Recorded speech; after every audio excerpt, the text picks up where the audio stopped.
Shri O Abdulla, വലിയ ആരോപണമാണ് വരുന്നത്. ഒരു ഓഡിയോ തന്നെ പുറത്തു വരുന്നുണ്ട്. പിന്നിൽ പാകിസ്ഥാനാണെന്ന് ആരോപിച്ചാൽ മാത്രമേ കേട്ടിട്ടുള്ളൂ. അതെ, ആരോപിച്ചാൽ അങ്ങ് എന്ത് പറയും? അവിടെ അങ്ങോട്ട് പറയും. ആരോപിച്ചാൽ അങ്ങ് എന്ത് പറയും? അല്ല, പാകിസ്ഥാൻ ഇന്ത്യക്കെതിരെ അവരുടെ എല്ലാ അടവുകളും പ്രയോഗിക്കുമെന്ന കാര്യത്തിൽ ഒരു സംശയമില്ല. നമുക്കൊരു ഒരു യുദ്ധം തന്നെ വേണ്ടി വന്നല്ലോ ബംഗ്ലാദേശിനെ.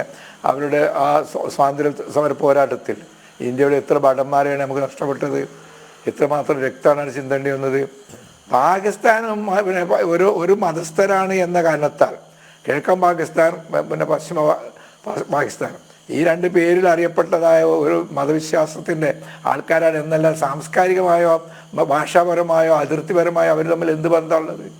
ഒരു ബന്ധമില്ലല്ലോ. ഒന്ന് എവിടെ കിടക്കുന്നു, പടിഞ്ഞാറ് കിടക്കുന്നു, ഒന്ന് കിഴക്ക് കിടക്കുന്നു.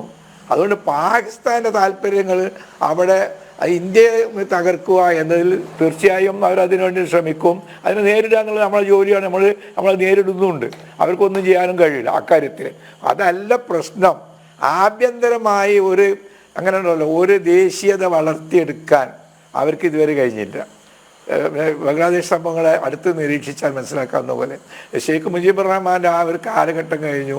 അദ്ദേഹത്തിൻ്റെ ആ ഓർമ്മകളിൽ അദ്ദേഹത്തിൻ്റെ മകൾ ഇങ്ങനെ ഭരിച്ചുകൊണ്ടിരിക്കുന്നു എന്നല്ലാതെ ഒരു സമ്പദ് വ്യവസ്ഥയിൽ ഗുണകരമായ അനുകൂലമായ മാറ്റങ്ങൾ വരുത്താൻ കഴിഞ്ഞിട്ടുണ്ടെങ്കിലും ബംഗ്ലാദേശ് എന്ന് പറയുന്ന രാജ്യത്തെ മറ്റ് പല കാരണങ്ങളാൽ അനുഗ്രഹീതമായ രാഷ്ട്രം, പല കാരണങ്ങളെല്ലാം ഒരുപാട് പേർക്കേണ്ടി വരും.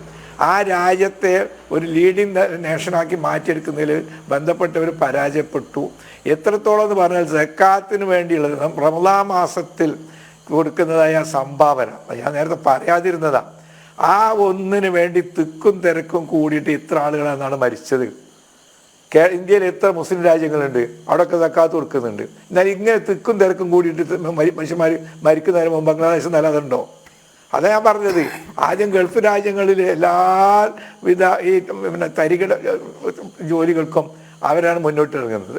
ഇതുപോലെ ഒരു അന്തസ്സുള്ള ബംഗാൾ എന്ന് പറഞ്ഞാൽ ഒരു കാലഘട്ടത്തിൽ എന്താണ് ബംഗാളികൾ? അവരുടെ സാഹിത്യവും അവരുടെ സംസ്കാരവും മറ്റെല്ലാം തന്നെ അവർ ഒന്നായിരുന്ന കാലത്ത്. അങ്ങനത്തെ അവർ മതത്തിൻ്റെ പേര് പറഞ്ഞ് വേറിട്ട് പോയിട്ട് ഇന്ത്യയുടെ കൂടെയുള്ളതായ പശ്ചിമ ബംഗാളിനേക്കാൾ എടുത്തു കാണിക്കത്തക്ക എന്തെങ്കിലും ഒരു കാര്യങ്ങൾ പറ. അങ്ങനത്തെ എനിക്കത് മനസ്സിലാക്കാൻ കഴിഞ്ഞില്ല. ഞാൻ വളരെ അടുത്ത് വായിക്കുകയും പരിശോധിക്കുകയും ഒക്കെ ചെയ്തതിൻ്റെ അടിസ്ഥാനത്തിലാണ് പറയുന്നത്.